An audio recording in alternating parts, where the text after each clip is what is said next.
needed in the water treatment plants, so population size is very important. And the advisory committee for fluoridation of public water supplies has made a determination that communities greater than 3,000 people, it is economically feasible for the state to put in fluoride treatment plants, and that's exactly what we're doing. So that is in like bigger regional centres such as Geraldton, Kalgoorlie, Bunbury, all those sort of places? A great number of towns have already got it, but we have the odd few that we're now catching up on. Well, the towns have now grown, and they've got to the point where it's now feasible for it to be done. If we know that the community is rapidly growing, then we'll probably go in earlier. But if it's fairly static, then we'll wait for it to stabilise at around about the 3,000 mark. So as you said, this has been something that's been done for many, many decades. Has there been a lot of work done across that period to see that it is worthwhile and people are getting enough from the product to make it worthwhile?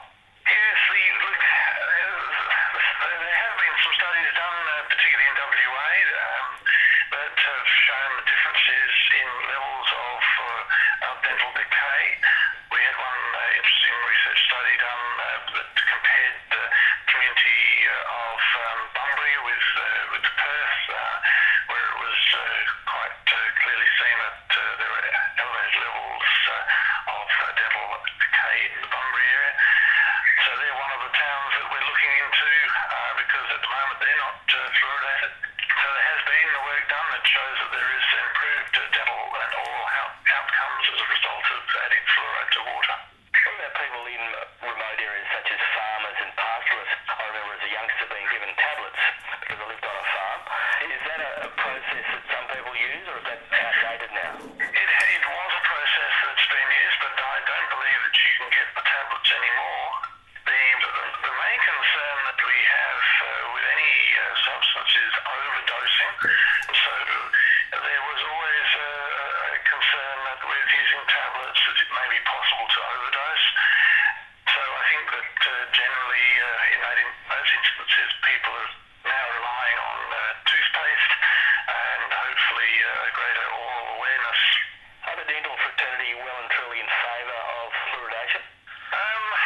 Yes, they are, which if you think about it, they're the people who would obviously like to fill holes, I suppose, although they're probably going to shoot me when I say that, because I know quite a number of dentists, and I know they don't like seeing holes in teeth, but of course you'd think that it would be good for their business to have as many dental caries as possible, but in actual fact, no, they strongly support the addition of fluoride because it's to everybody's benefit, and dentists don't like seeing people in pain and actually having to treat children and the like who've got holes in their teeth, because it's not a pleasant experience for the dentist or the child.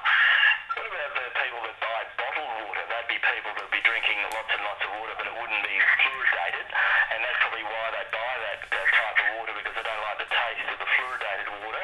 So what's the story there? Is it a situation where we know that some people love their water and drink lots of it, other people probably don't drink as much as we should? So what's the story there? Because we've got a mixed match. Some people are perhaps getting too much fluoridation and others aren't getting enough. Obviously, in any community, you're going to get different levels of consumption and different patterns of consumption. Some people will drink water, some people out of bottles, some people won't. So, we can't, obviously we can't deal with every individual personality trait. The whole point of the fluoridation of drinking water supplies is that it's there, it's available to everybody equally. If individuals decide to use bottled water, well, that's their choice. And the water is still the drinking water element that comes into use by the scheme is still there, available at a very reasonable price to anybody. And are you surprised there are so many organised groups that are anti-fluoridation and certainly spend a lot of time in campaigning against the need for such participation? Look, it's always interesting to listen to the anti-fluoridation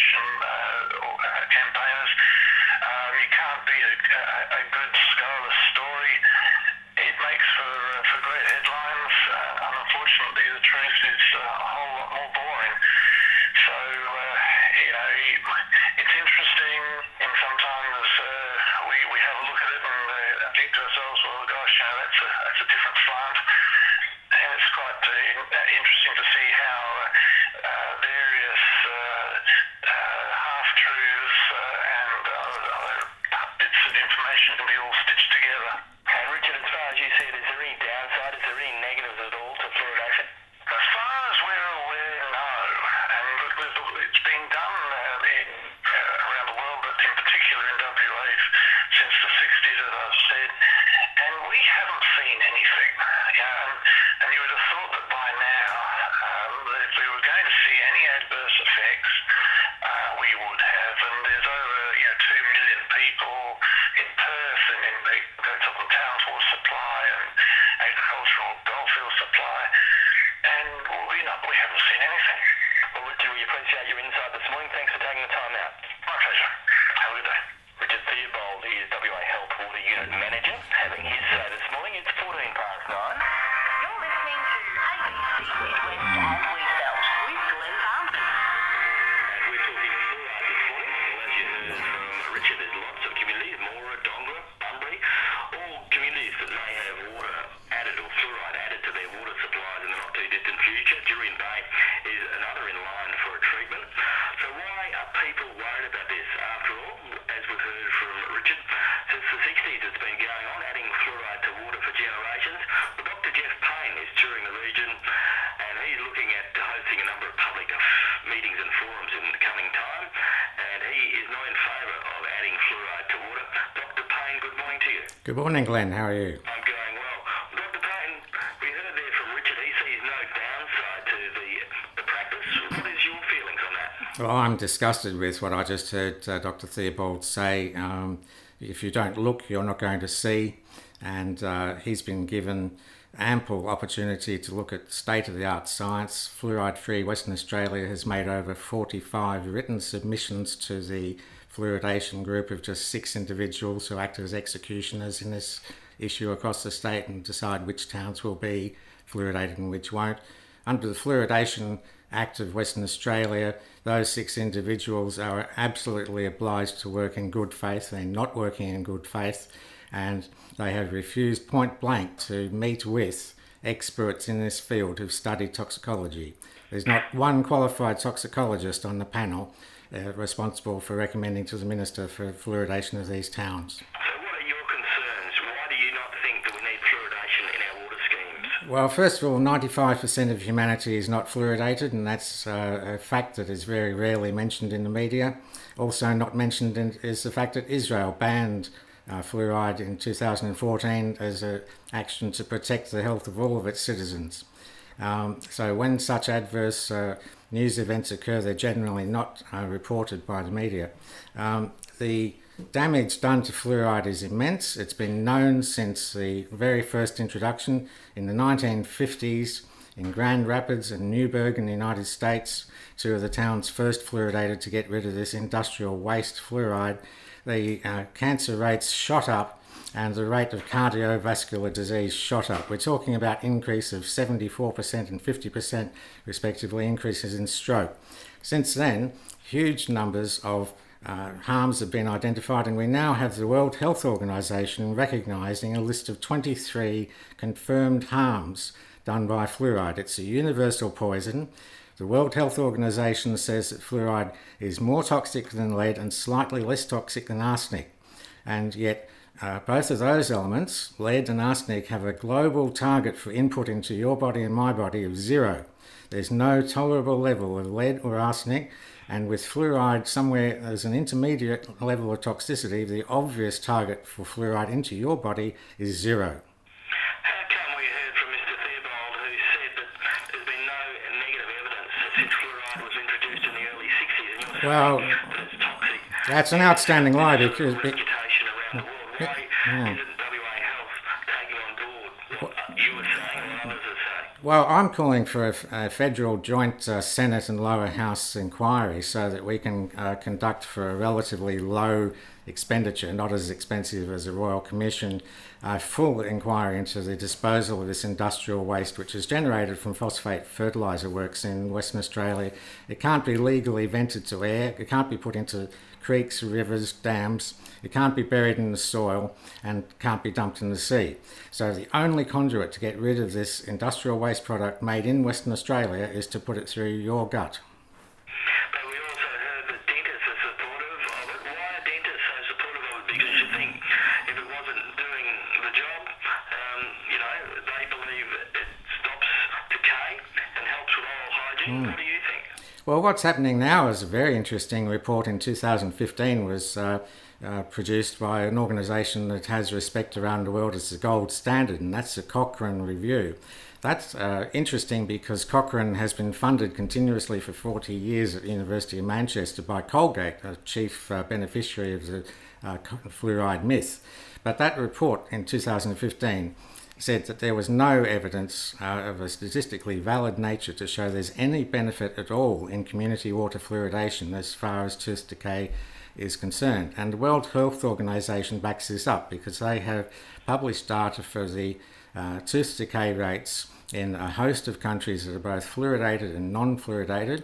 The vast majority, of course, are not fluoridated, and there's been a trend through better health, nutrition, and guidance and access to dentistry over the years. There's been a reduction in tooth decay rates across the board, irrespective of fluoride. What about the report that we heard there from Richard Theobald about Bunbury, who in a recent survey found that Bunbury without fluoridation, the decay was far higher than Perth, who has fluoridation? Yes, if you examine that sort of information when you're actually asked to see the data, a lot of it still hasn't been revealed. And one of the issues in this is that the anti-fluoridation movement around the world routinely asks for information, and they have to go through freedom of information requests to look at the original data and actually have independent analysts look at it. And that access is routinely denied to people who want to examine the actual numbers. Freedom of information requests are heavily redacted. I'm going to give examples of documents that we have accessed where the total content of the pages has been obliterated in black. You're travelling the region. Do you consider that you may be causing more stress to people than they need by telling them the information you believe they need to know? No, well, before I entered the arena, Moora Council were presented with an information session by Dr. Richard Theobald, who was just speaking, and they sent him packing. They voted 9-0, unanimous. They told him to go back to Perth and tell the minister they don't want fluoridation action in their area because, one, there's no evidence that the operation is effective in fighting tooth decay, and two, there's enormous levels of evidence of harm, as I've just listed partially. And in particular, the Moora Council said they're aware that there's an overdue National Health and Medical Research Council report. That was commissioned in 2013, and the authorities are now so embarrassed they don't want to publish it. There's also the Food Standards Australia and New Zealand report into fluoride, and they've taken the unprecedented step of not wanting to publish their full public commissions that were called for, because we know a number of those submissions from eminent professors in the University of Sydney have called for a royal commission into the whole corrupt practice of fluoridation. So we've got suppression, we've got delayed reports, we've got people trying to squirm and fiddle, and meanwhile we've got this ruthless determination to open up new markets for the industrial waste products of the phosphate fertiliser industry, the aluminium industry, and the nuclear weapons program waste. Is fluoridation used extensively on the eastern seaboard as well? Yes, it is, but there's been extreme heavy resistance. Anna Bligh is a classic case of political suicide. She tried to insert fluoride into Queensland, and that ended her political career.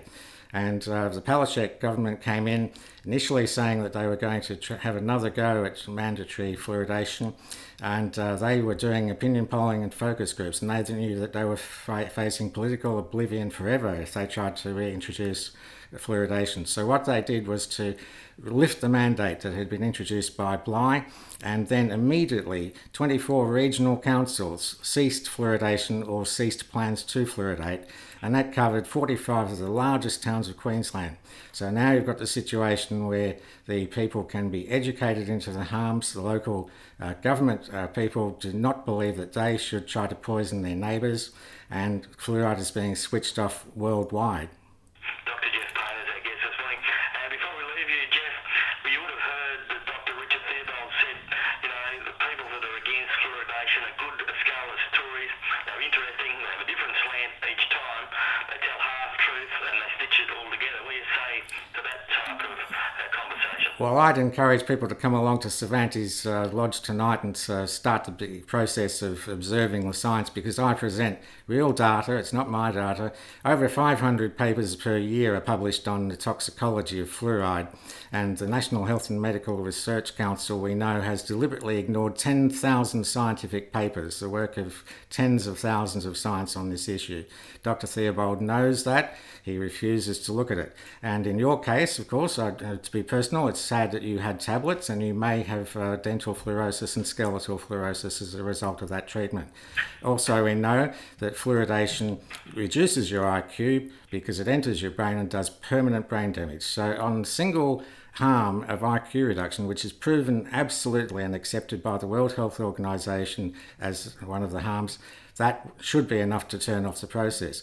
Another one is breast cancer. In 2014, detailed mechanisms of how breast cancer is caused by the deposition of hydroxyapatite stabilised by fluoride was known. If women have hydroxyapatite fluoride doped in their breasts, they have a high risk of malignant cancer. And if they have that substance, that fluoridated hydroxyapatite in their thyroid gland, you have an 18% chance of that cancer turning malignant.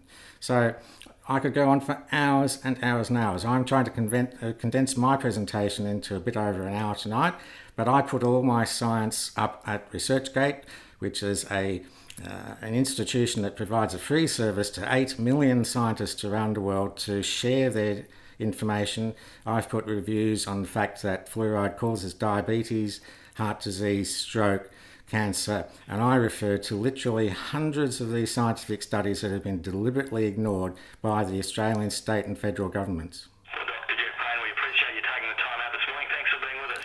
Thank you very much, Glenn.